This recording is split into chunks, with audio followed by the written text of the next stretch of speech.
Friends அஸ்ஸலாமு அலைக்கும். நம்ம வீட்டில் ஒரு சுண்டக்காய் கன்று தன்னால் வந்ததுங்க. ஒரு இது தக்காளி பாக்ஸில் இருக்குது. இங்கே பாருங்கள், 4-5 கிளை விட்டு இப்போ பூ பூக்குறாங்க பாருங்கள்.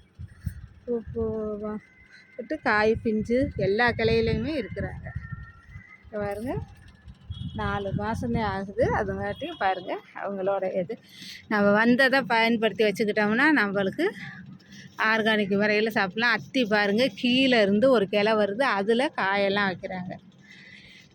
மேலேயும் நல்லா தொழுத்துட்டாங்க, கீழே இருந்து ஒரு கிளை வர்றதில் 2 பிஞ்சு விட்டுருக்காங்க. இந்த பாருங்க, கத்திரிக்காய் இருக்காங்க, தக்காளி இருக்காங்க பாருங்க. கேசவர்த்தினி பிக்கும்போது ஒரு குச்சியை ஊண்டி வச்சு அந்த பாருங்க துளிர் கட்டி வராங்க. ஒரு புதினா தொட்டியில் சொருகி வச்சு வந்துட்டாங்க. எல்லாம் பார்த்தீங்களா, காய வச்சு நான் போட்டு அப்படியே மண் கலந்து கம்போஸ்ட் போட்டு அதில் நேரடியாக செடி வச்சுருவேன்.